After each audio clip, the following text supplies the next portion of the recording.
Hello friends, नमस्कार। स्वागत है आपका न्यू स्टडी में। दोस्तों, आज हमारा कोशिका पार्ट 2 रहेगा, वो सेल का पार्ट 2। इससे पहले पार्ट 1 अपलोड हो चुका है। तो जो हमारी कोशिका रहती है, जो सेल रहती है, तो उसके कितने पार्ट होते हैं और कौन सा पार्ट क्या काम करता है, जैसे कि माइटोकॉन्ड्रिया, लाइसोसोम, राइबोसोम, केंद्रक, इन सब के बारे में उस पार्ट में दोस्तों हमने डिटेल से कवर किया है। तो उम्मीद करता हूँ आपने वह देख लिया है। तो आज का जो पार्ट 2 रहेगा, पादप कोशिका और जंतु कोशिका में क्या अंतर है। जो पादप कोशिका है जो प्लांट्स में पाई जाती है और जंतु कोशिका मनुष्यों में पाई जाती है। देखिए दोस्तों, एक बेसिक सा एक ओवरव्यू में बता देता हूँ। मैंने बायोलॉजी का एक इंट्रो क्या है, एक वह वीडियो भी है, आपने वह देखा होगा। और फिर उसके बाद में जो हम बायोलॉजी में जो हमको कौन कौन से टॉपिक पढ़ने चाहिए, तो उसमें एक वीडियो अपलोड हो चुका है जिसमें हम कोशिका को समझाए। और कोशिका आपको पता होगा कि जो बायोलॉजी दो पार्ट में आ जाती है। एक तो हो जाता है हमारा बोटनी और एक हो जाता है जूलॉजी। बोटनी में प्लांट्स, पेड़ पौधे की स्टडी होती है और जूलॉजी में जो प्राणी है उनकी स्टडी होती है। ठीक, उसमें हम भी आ जाते हैं ह्यूमन। तो जो पेड़ पौधे में जो कोशिका पाई जाती है किसी भी अंग में, चाहे पेड़ पौधे हो, चाहे मनुष्य हो, चाहे जानवर हो, जो भी उसमें जो भी कुछ बना होता है दोस्तों, वो कोशिका से ही बना होता है। तो कोशिका से मिलकर फिर अंग बनते। जैसे कि दोस्तों आपको पता होना चाहिए, एक हायरार्की बता देते। जैसे कि ये कोशिका हो जाती है, ठीक। कोशिका से मिलकर ही क्या बनते हैं दोस्तों, टिश्यू बनते, ऊतक बनते। और ऊतक, बहुत सारे ऊतक मिलकर फिर किसी अंग को बनाते हैं। जैसे कि हमारे जितने अंग देखते हैं, आँख, नाक, पुर, मतलब पैर, दांत, बाल, हाथ, जितने भी आप देखते हैं, नाखून हमारी बॉडी में, वो अंग बनते हैं और अंग से ही फिर हमारी बॉडी बनती है। तो बेसिक से हायरार्की क्या हो जाती है, क्योंकि बॉडी किससे बनी है दोस्तों, अंग से बनी है। अंग नहीं रहेंगे तो बॉडी नहीं रहेगी। और बॉडी किससे बने, ऊतक से बने, ऊतक ही नहीं रहेगा तो दोस्तों ऊतक रहेगा तो ही तो अंग बनेंगे। और ऊतक किससे मिलकर बने होते, कोशिका से। तो किसी भी अंग की, हमारे बॉडी की या किसी की भी बॉडी की सबसे छोटी इकाई कौन सी हो जाती है, तो हमारी कोशिका हो जाती है, सेल हो जाती है। तो इसको जानना भी काफ़ी इंपॉर्टेंट हो जाता है। तो इसमें भी साइंस का एक चैप्टर आता है, जो साइटोलॉजी साइंस की एक ब्रांच होती है, उसमें इसकी स्टडी होती है। तो इसके पहले एक पार्ट अपलोड हो चुका है जिसमें हमने जंतु कोशिका में जो जितने भी पार्ट्स आते हैं, माइटोकॉन्ड्रिया, लाइसोसोम, किसका कार्य होता है, किसने किसकी खोज की और एक्चुअली में हमारी बॉडी में वो क्या कार्य करता है, कैसे एग्जिस्ट करता है। दोस्तों, आप सेल जो है कोशिका, वो बहुत ही छोटी हो, जो उनको हम नग्न आंखों से नहीं देख सकते, उसको सूक्ष्म जीव से ही देखा जाता है। जो सूक्ष्मदर्शी रहती है देखने की, उससे ही देखा जाता है। साइंटिस्ट हम नहीं देख सकते। लेकिन दोस्तों बहुत ही बारीक।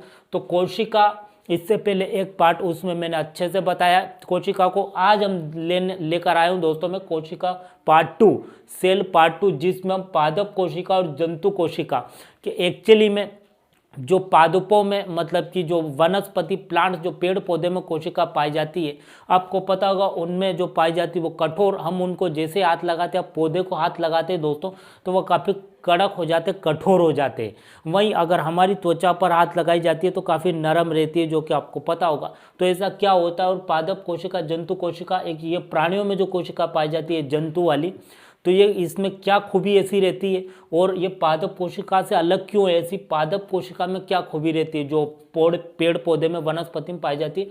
तो उसको ही लेकर आज कोशिका पार्ट 2 लाया हूँ। दोनों में हम डिफरेंस को देखेंगे कि क्या प्राणियों में जो कोशिका पाई जाती है उसकी क्या खास बात होती है और जो पेड़ पौधे में पाई जाती है उसकी क्या खास बात है, अलग अलग किस तरह से ये होती है। तो चलिए दोस्तों शुरू करते हैं। देखिए दोस्तों, ये समझें उसके पहले हम एक और कुछ छोटा सा एक आता है, समसूत्री और अर्ध समसूत्री को भी समझना काफ़ी जरूरी हो जाता है। देखिए, समसूत्री का क्या होता है, जो समसूत्री, जो गुणसूत्र रहते हैं, अणुसूत्र आपको पता होगा 23, मतलब कि कोई भी कोशिका कोई अंग बनाती है। जैसे आपको पता होगा, जैसे ये कोशिका है तो इस कोशिका के अंदर से ही दूसरी कोशिका जन्म ले लेगी, दूसरी कोशिका से तीसरी बन जाएगी, तीसरी चौथी बन जाएगी, ऐसे हजारों बहुत सारी कोशिका बनती है और फिर वह टिश्यू का निर्माण करती है और टिश्यू फिर अंग बनाते हैं, जो कि हम अंग देखते हैं हमारे। आपने देखा होगा कुछ भी हमारी बॉडी में अगर नाखून कट जाता है तो वापस आ जाता है, बाल कट जाते हैं तो वापस आ जाते हैं। अगर हमको लग गई है दोस्तों, हमको लग गई है तो आपने देखा होगा कि जैसे हमको कुछ लगती है तो फिर कुछ समय बाद वो घाव भराने लगता है और पूरा जो लगी हुई है वहाँ पर चमड़ी भी आ जाती है। दोस्तों, एक कोशिका ही तो बनाती है, वो उस चीज़ को ख़त्म कर देती है, जो घाव है उसको पूरा कर देती है, भर देती है। लेकिन दोस्तों आपको ये याद रखना है कि हमारी बॉडी में हर चीज़ में कोशिकाएं बना देती है, उस चीज़ को भर देती है, लेकिन ब्रेन की कोशिका वापस नहीं बनती। दोस्तों आपको पता होगा ब्रेन में कुछ भी लग जाता है तो वह जो सो ब्रेन में अगर लग गया है तो फिर वहाँ पर कुछ भी नहीं भराएगा, वो ऐसा कैसा रहेगा। आपने देखा होगा कुछ भी ब्रेन में लग जाता है तो माइंड कमज़ोर, ब्रेन हमारा कमज़ोर होने लगता है। तो यही कारण है वहाँ कोशिका नहीं बनती है, अगर बनती तो वापस से अच्छा हो जाता, लेकिन ऐसी का नहीं है। दोस्तों वह जैसी है हमेशा बच्चे के जन्म के साथ ब्रेन हमेशा ऐसा ही रहता है, लेकिन हमारी पूरी ब्रेन को छोड़कर जितनी भी बॉडी की कोशिकाएं वो सब मतलब कि वापस चलती रहती है। वो कोई ऐसी चीज़ है जो नहीं है तो वापस कोशिका उसको बना देती है, तो इसमें हमारी कोशिका बनती रहती है, ब्रेन में नहीं बनती। तो दोस्तों एक कोशिका एक से बहुत सारी बन जाती है। तो समसूत्री में जैसे कि एक कोशिका यहाँ पर है और इसने दो कोशिका बनाई है, एक कोशिका यहाँ बनाई है, ये मात्र पितृ कोशिका इसको बोल सकते हैं, और इसमें दोनों कोशिकाएं आई। तो इसमें जो अणुसूत्र रहेंगे, जो सूत्र रहेंगे गुण, वो पूरे पूरे रहेंगे। जितने इसमें इतने ही इसमें भी रहेंगे, मतलब पूरे पूरे गुणसूत्र रहेंगे। समसूत्री मतलब पूरे, और अर्ध समसूत्री मतलब ये मात्र पित्र है तो 4 बनेगी इससे अलग अलग। मान लो 4 बनी तो इसमें पूरे नहीं रहेंगे, आधे आधे रहेंगे। जैसे इसमें 4 गुणसूत्र है तो इसमें 2-2 रहेंगे। ऐसे अर्ध समसूत्री नाम से पकड़िए, जो सूत्र रहेंगे मतलब कोशिकाओं में आधे आधे रहेंगे कुछ कुछ, और इसमें पूरे पर रहेंगे। तो समसूत्री में यह आ जाते हैं, अर्ध समसूत्री में यह आ जाते हैं। ये दोस्तों आपके लिए समझने के लिए बता दिया। कोशिका का दोस्तों आप जीके में आपने पढ़ा भी होगा कि सबसे बड़ी कोशिका जो होती है, शुतुरमुर्ग का जो अंडा रहता है दोस्तों, उसको कोशिका बोला जाता है। आपको पता होगा जो एग होता है, अंडा होता है, वह कोशिका बोला जाता है दोस्तों। उसको क्या बोला जाता है कि वेज में आता है, वो शाकाहारी में आता है दोस्तों, नॉन वेज में नहीं आता है एग।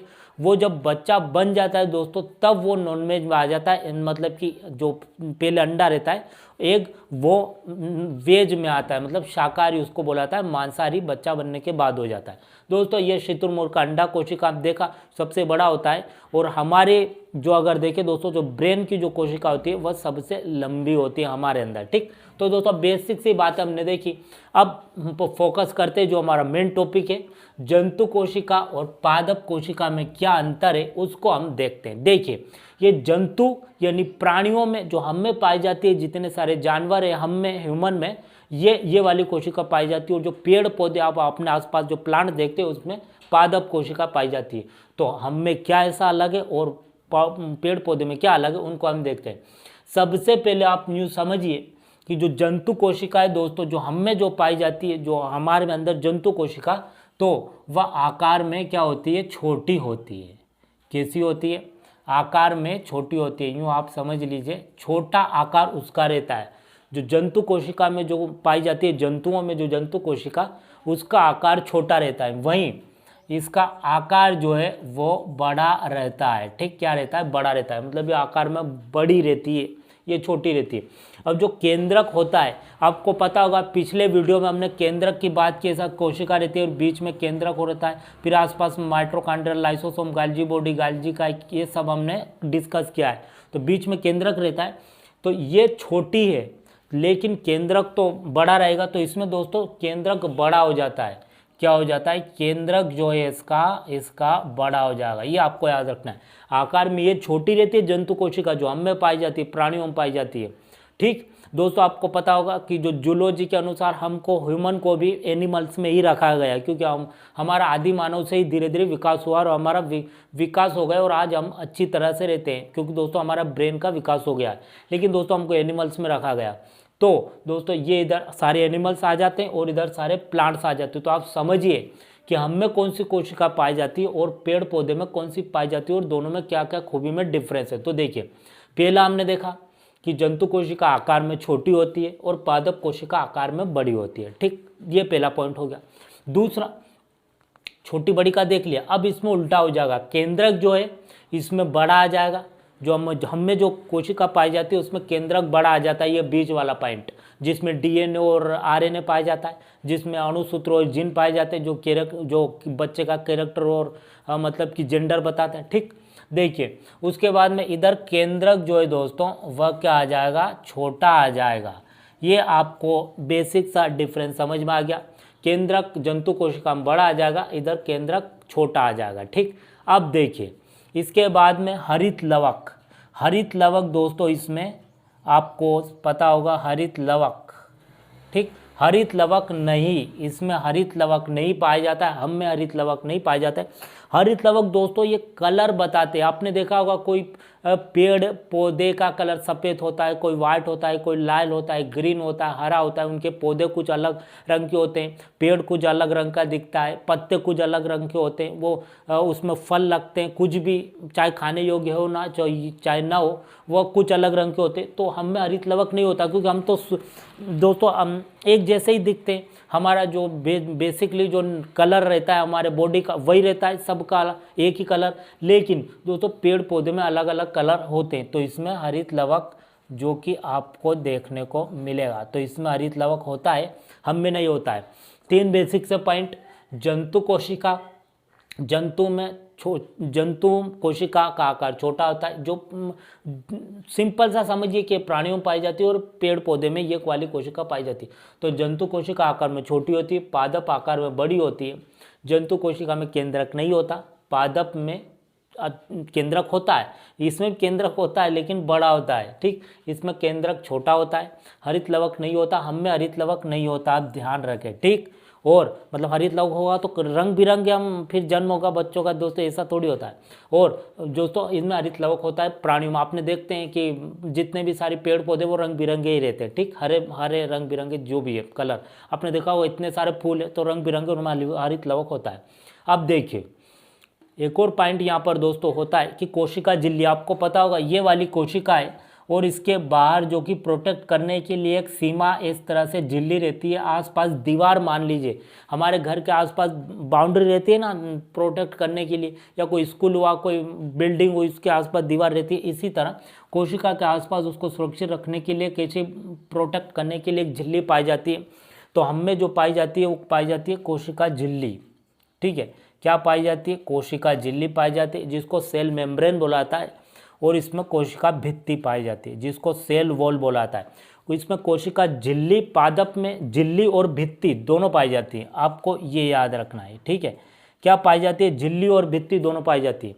भित्ति बाहर बाहर पाई जाती है, यहाँ पर जो हम पादप की बात कर रहे हैं, भित्ति जो है यहाँ बाहर पाई जाती है, और कोशिका झिल्ली अंदर पाई जाती है। ध्यान रखें आप, इसमें दोनों पाई जाती है।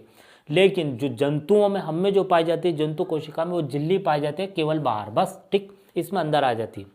अब ये तो बेसिक से पॉइंट हुए।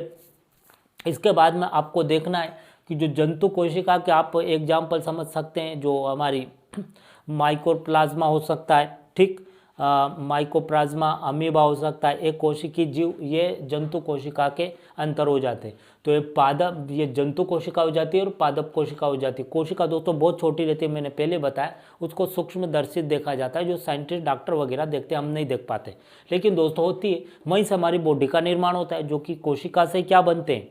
दोस्तों आपने वह लेक्चर देख लिया होगा तो आपको अच्छे से समझ में आ रहा होगा कोशिका का कितना बड़ा महत्व होता है किसी मतलब कि किसी प्राणी में, किसी आप पेड़ पौधे में, आप प्राणी के लिए। दोस्तों वह लेक्चर आप देखिए, नहीं देखा तो आपको समझ में आएगा कि आखिर कोशिका क्या है और कितना महत्व है हमारे लिए। देखिए अब ये बेसिक से हमने क्या डिफरेंस को समझा। एक और दोस्तों आप समझिए, प्रोकैरियोटिक और यूकैरियोटिक आपने सुना होगा, कहीं कहीं पढ़ा भी होगा। तो आज देखिए, प्रोकैरियोटिक का मतलब होता है जो केंद्रक नहीं होता, जो कोशिका पुरानी हो चुकी है, उसमें केंद्रक धीरे धीरे समाप्त हो गया है। और यूकैरियोटिक जो नई नई बनी है, नया नया जोश है उसमें, तो उसमें केंद्रक होता है बड़ी मात्रा में। ठीक है, तो ये प्रोकैरियोटिक में नहीं, यूकैरियोटिक में केंद्रक होता है। तो ये कोशिका से संबंधित हमारा लेक्चर हो जाता है। बेसिक सा डिफरेंस थे जो कि आपने पढ़ा भी होगा, लेकिन आपको कन्फ्यूजिंग है। तो दोस्तों आज आसानी से हमने देखा, ये कोशिका में पाई जाती है और ये पेड़ पौधे में पाई जाती है, और ये प्राणियों में, दोनों को मिलकर ही बायोलॉजी, जो कि ये जूलॉजी में आ जाता है और ये बॉटनी में आ जाता है। तो बायोलॉजी और जूलॉजी और बॉटनी से मिलकर बायोलॉजी बनता है, जो नेचुरल साइंस का जो 3 पार्ट होते हैं, बायो, केमिस्ट्री और फिजिक्स, तो बायो हो जाता है। तो इस दोस्तों ये आपको कोशिका पार्ट 1 पार्ट 2 दोनों आप देखेंगे तो कोशिका से संबंधित, सेल से संबंधित आपके सारे डाउट क्लियर हो जाएंगे। तो उम्मीद करता हूँ आपको समझ में आएगा। मिलते हैं अगले लेक्चर में। तो आज के लिए इतना ही, थैंक यू।